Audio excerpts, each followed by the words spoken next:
जय हिंद।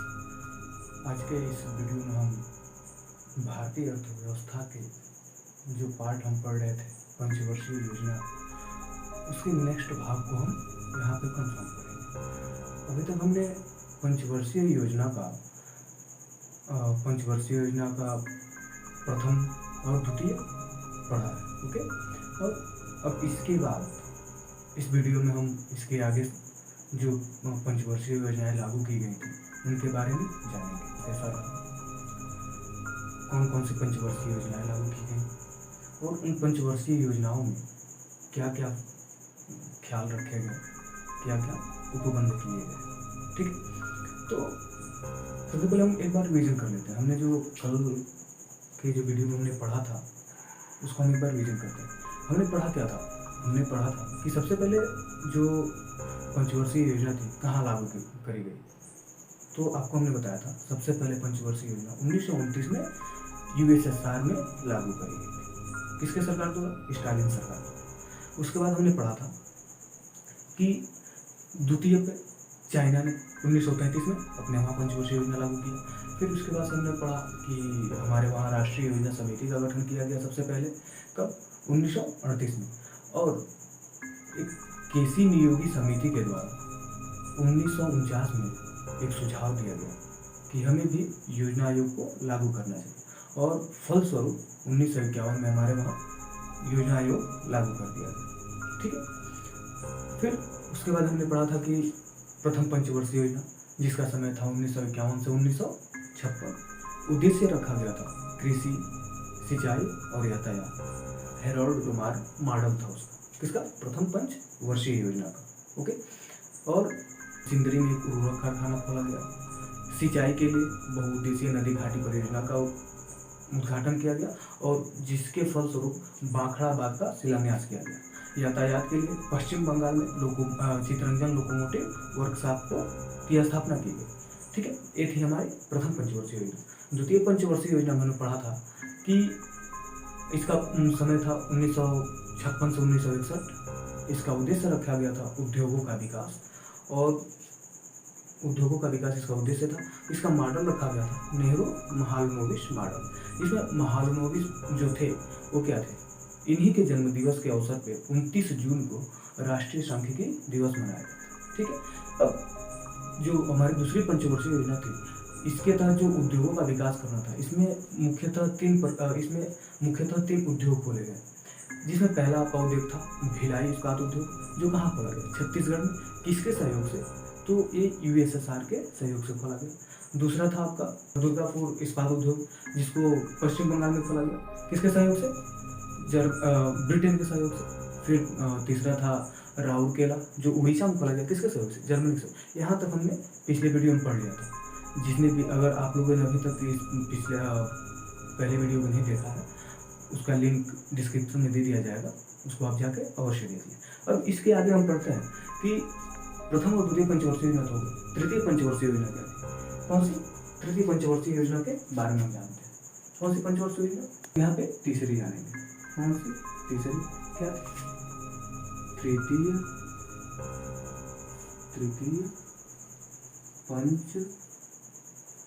पंचवर्षीय योजना। तृतीय पंचवर्षीय योजना, इसका समय क्या था? समय इसका क्या था? समय था इसका 1956 से 1961। इसका उद्देश्य क्या रखा गया? इसका उद्देश्य जो था, जो आपका प्रथम पंचवर्षीय योजना में कृषि का उद्देश्य था, कृषि, सिंचाई, यातायात, और द्वितीय में उद्योगों का विकास था। इन दोनों को मिला के क्या करते हैं? तीसरी पंचवर्षीय योजना का उद्देश्य बनाया गया। यानी कि क्या किया गया? कृषि एवं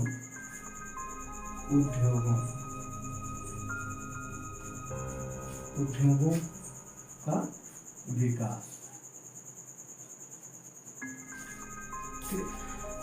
इसका जो मॉडल था, मॉडल क्या था? मॉडल, इसके मॉडल के बारे में, मॉडल इसका जो था, इसका मॉडल था सुखमय चक्रवर्ती सुखमय चक्रवर्ती मॉडल। कौन सा मॉडल था? सुखमय चक्रवर्ती मॉडल। ठीक है, यहाँ तक आपको समझ गया। अब जो हमने द्वितीय पंचवर्षीय योजना में हमने 3 उद्योगों को देख लिया, और इसमें तृतीय पंचवर्षीय योजना में भी तो उद्योग का ही विकास किया जा रहा है ना। ओके, तो जब इसमें उद्योग का विकास ही किया जाए, तो अभी तक हमने दूसरे पंचवर्षीय योजना में तीन इस्पात उद्योग खोले थे, इसमें जाके आपका चौथा इस्पात उद्योग खुलेगा। कौन सा? जिसका नाम क्या था? चौथा, जिसका नाम था बोकारो। क्या? बोकारो इस्पात उद्योग। बोकारो इस्पात उद्योग। इसको कहाँ खोला गया? इसको खोला गया आपका वही झारखंड में। कहाँ? झारखंड में। कौन सा? बोकारो इस्पात उद्योग। बोकारो इस्पात उद्योग। तृतीय पंचवर्षीय योजना का समय क्या था? 1956 से 1961। इसका उद्देश्य क्या था? कृषि एवं उद्योगों का विकास। मॉडल क्या रहा? सुखमय चक्रवर्ती मॉडल। ठीक है, यहाँ तक आप सॉरी, यहाँ पे जो आपने ये लिखा है 1956 से 1961, ये तो द्वितीय पंचवर्षीय योजना थी ना। तृतीय पंचवर्षीय योजना क्या थी? तृतीय पंचवर्षीय योजना 1961 से 1966 थी ना। 1961 से 1966। तृतीय पंचवर्षीय योजना का समय क्या था? 1961 से 1966। तृतीय पंचवर्षीय योजना का समय 1961 से 1966। ओके, अब चूंकि जो ये 1961 से 1966 का जो समय था, ये भारतीय इतिहास में या यूँ कहें भारतीय अर्थव्यवस्था में एक बहुत ही कठिन समय था। कैसा समय था? इतिहास में भी बोले तो ये बहुत एक कठिन समय था। क्यों कठिन समय था? क्योंकि यहाँ पे आप जो 1961 देख रहे हैं, यहाँ पे 1962 में क्या था? इंडो चाइना वार हो गया। इंडो चाइना वार हो गया। और ये तो कब हुआ? 1962 में। किस पंचवर्षीय योजना था? तृतीय पंचवर्षीय योजना के अंतर्गत इंडो चाइना वार हो गया। ठीक है, अभी तो 1947 में आजाद हुए, 1950 में हमारा संविधान लागू हुआ, और 1962 में हमने हमारा इंडिया और चाइना के साथ युद्ध हो गया। तो जाहिर सी बात है कि 1962 के बाद भुखमरी, बहुत सारी समस्याएं हो गई, भुखमरी आ गई, लोग इधर उधर भटकने लगे, बहुत सारी समस्याएं आ गई, जिसके वजह से हमारा जो ये तृतीय पंचवर्षीय योजना था, अब आप खुद सोचिए कि इतनी सारी उथल पुथल, काफ़ी ज़्यादा तृतीय पंचवर्षीय योजना के समय काफ़ी ज़्यादा उथल पुथल हो गया। मान लीजिए इंडिया चाइना युद्ध हो गया, ठीक है, भुखमरी आने लगी। तो अब उस स्थिति में क्या ये तृतीय पंचवर्षीय योजना सफल हो सकती है या नहीं हो सकती है? कभी भी नहीं सफल होगी। क्यों नहीं सफल होगी? क्योंकि वहाँ पे काफ़ी ज़्यादा अस्थिरता देखने को मिली। ठीक है, तो जिसके वजह से ये जो हमारी तृतीय पंचवर्षीय योजना थी, ये अब तक की जो जितनी भी पंचवर्षीय योजनाएं थी, उसमें सबसे असफल क्या थी? पंचवर्षीय योजना थी। अब तक की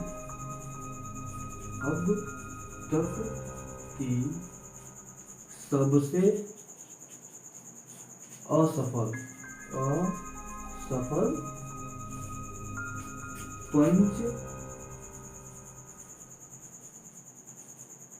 अब तक की सबसे असफल पंचवर्षीय योजना हो गई। ठीक है, यहां तक आपको समझ में आ? यहां तक आपने क्या समझा कि हमारा जो तृतीय पंचवर्षीय योजना था, उसका समय था 1961 से 1966। उद्देश्य क्या रखा गया? कृषि और उद्योगों का विकास, जिसका मॉडल क्या था? सुखमय चक्रवर्ती मॉडल। अब चूंकि ये जो तृतीय पंचवर्षीय योजना थी 1961 से 1966 के बीच में, इसमें बहुत ज़्यादा अस्थिरता रही। ठीक है, इंडो चाइना युद्ध हो गया, भुखमरी की समस्या हो गई और स्थिरता काफ़ी ज़्यादा देखने को मिली, जिसके वजह से हमारी ये जो तृतीय पंचवर्षीय योजना थी, तृतीय पंचवर्षीय योजना, ये असफल हो गई और ये हो गई अब तक की सबसे असफल पंचवर्षीय योजना। यहाँ तक कोई। और इसी पंचवर्षीय योजना, तृतीय पंचवर्षीय योजना में दूसरा तीसरा जो चौथा इस्पात उद्योग खोला गया, उसका क्या नाम था, बोकारो इस्पात उद्योग, जो कहाँ खोला गया, झारखंड में खोला गया। यहाँ तक आपको कोई दिक्कत, यहाँ तक आई होगी किसी कोई दिक्कत नहीं होगी। ये रही हमारी तृतीय पंचवर्षीय योजना। अभी हमने क्या पढ़ा, तृतीय पंचवर्षीय योजना। अब चूंकि हमने आपको स्टार्टिंग में ही बताया था कि जो हमारी प्रथम, द्वितीय और तृतीय पंचवर्षीय योजना थी, उसके बाद कितने साल का अवकाश रहा, 3 साल का, यानी कि 3 के बाद 3 साल का अवकाश रहा।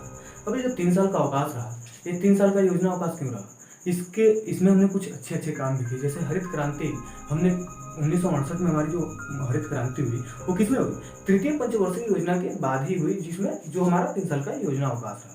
ठीक है, अब हम पढ़ते हैं चतुर्थ पंचवर्षीय योजना। ठीक, कौन सी, चतुर्थ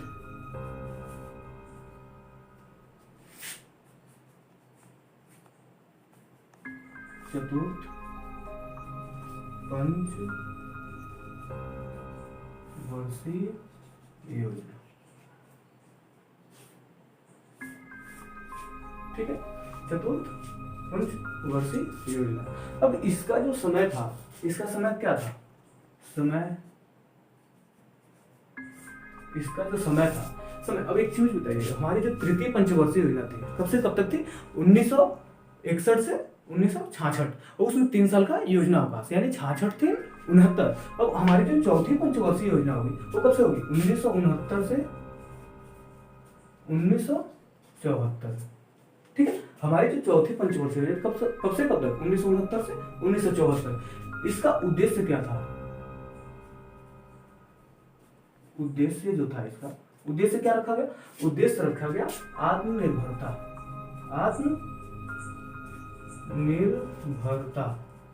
क्या रखा गया, आत्मनिर्भरता, इसका उद्देश्य रखा गया। इसका मॉडल क्या था, इसका मॉडल रखा गया LN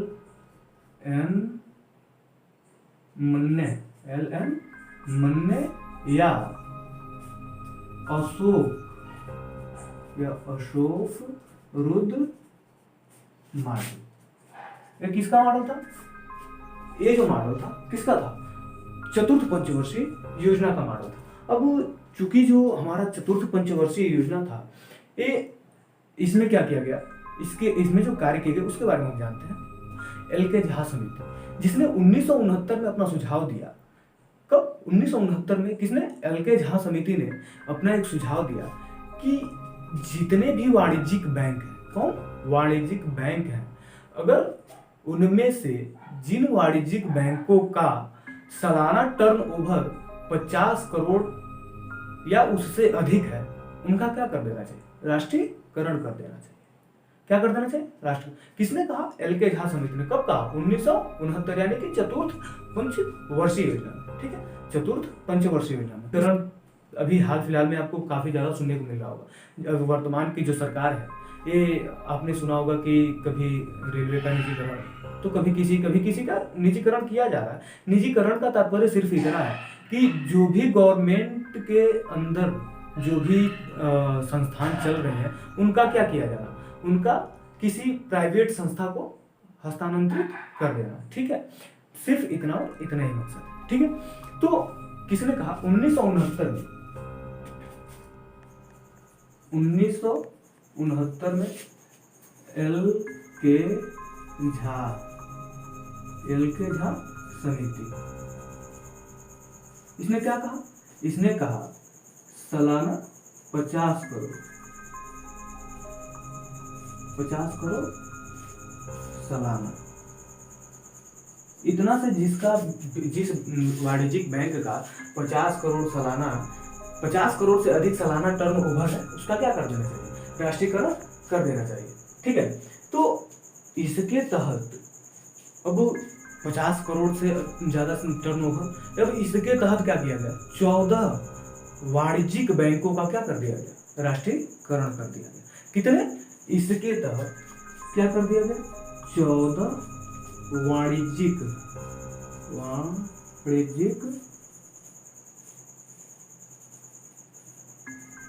बैंकों, 14 वाणिज्यिक बैंकों का क्या कर दिया गया, राष्ट्रीयकरण कर दिया गया। और ये जो 14 वाणिज्यिक बैंकों का राष्ट्रीयकरण किया गया, ये क्या कहलाया, अभी हमने इसके पहले कभी तो राष्ट्रीयकरण किया नहीं। तो ये जो था वाणिज्यिक बैंकों के राष्ट्रीयकरण का कौन सा चरण था? प्रथम चरण। वाणिज्यिक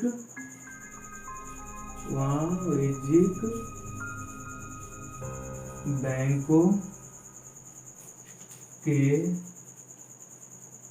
राष्ट्रीयकरण का प्रथम चरण। एल के झा समिति के सुझाव पे हमने 1969 में क्या कर दिया? 14 वाणिज्यिक बैंकों का राष्ट्रीयकरण कर दिया। ठीक है, अब जब राष्ट्रीयकरण कर दिया गया तो ये जो 14 वाणिज्यिक बैंक थे यानी कि क्या हुए? अब निजी हाथ में सौंप दिए गए, यानी कि प्राइवेट संस्था को दे दी गई। एक्चुअल में जो राष्ट्रीयकरण किया गया कब किया गया? 19 जुलाई 1969 को। कब? 19 जुलाई 1969 को क्या कर दिया गया? इसका राष्ट्रीयकरण कर दिया गया। कितने? 14 वाणिज्यिक बैंकों का। अब चूंकि हमने राष्ट्रीयकरण किया, इसका मुख्य कारण क्या था? इसका मुख्य उद्देश्य सिर्फ इतना था कि जो भी बैंक है इनको क्या किया जाए? गांवों तक सुविधा पहुंचाई जाए। यानी कि बैंकिंग की जो सुविधा थी उस टाइम गांव में नहीं थी। ठीक है, बैंकिंग की सुविधा उस टाइम ज्यादातर शहरों में होती थी। इसका भी एक कारण क्या था? इसका भी एक सर्वप्रमुख कारण सिर्फ इतना था कि बैंकों को भाई लाभ कब मिल सकता है? जब ज्यादा लेन देन या आदान प्रदान होगा। ठीक है, और सबसे ज्यादा आदान प्रदान कहाँ होता है? शहरों में होता है, क्योंकि शहरों में हर एक काम के लिए आदान प्रदान बैंकिंग का ही सहारा होता है। ठीक है, देहात के लोगों का उतना इनकम नहीं होता है, जिसकी वजह से उस टाइम की जो बैंकें थी वो गाँव में ज़्यादा दिलचस्प नहीं रहती थी, ज़्यादा दिलचस्पी नहीं दिखाती थी और वो शहरों की ओर ज़्यादा भागती थी। ठीक है, तो और क्या था कि जो भी गांव के लोग थे, देहात के लोग थे, उनको थोड़ी सी समस्या होती थी बैंकिंग को लेके। तो उस टाइम की वर्तमान सरकार ने इसी समस्या को दूर करने के लिए, लेन देन की समस्या को दूर करने के लिए बैंकों को क्या किया? ग्रामीण क्षेत्रों में उतारा। तो जो 1969 में जो राष्ट्रीयकरण किया गया 14 बैंकों का, उसका सिर्फ और सिर्फ इतना मतलब था कि जो भी बैंकिंग सुविधा उसको क्या किया जाए? गाँव तक पहुँचाया जा सके। ठीक है, इसके आगे नेक्स्ट वीडियो में हम 5वीं से लेकर और 12वीं तक सारी पंचवर्षीय योजनाएं करा देंगे। ठीक है, अभी तक अगर आपको इसमें कोई दिक्कत हो, आई होप कि इसमें आपको कोई दिक्कत नहीं होगी। ठीक है, अगर कोई दिक्कत होती है तो आप हमें कमेंट सेक्शन में ज़रूर बताएं और कमेंट सेक्शन में आप अपना सुझाव जरूर दें। ठीक है, और इसके बाद ये जो पंचवर्षीय योजना समाप्त हो जाती है तो आपको किस टॉपिक पर वीडियो देनी चाहिए, ये आप हमें कमेंट सेक्शन में बताएं कि आप किस टॉपिक पर वीडियो देखना पसंद करेंगे। और अगर आपको ये वीडियो पसंद आई हो तो इस वीडियो को आप ज़्यादा से ज़्यादा लाइक, शेयर और सब्सक्राइब जरूर करें, अपने दोस्तों के साथ इसे जरूर शेयर करें। ठीक है, मिलते हैं इसके नेक्स्ट पार्ट में, तब तक के लिए जय हिंद।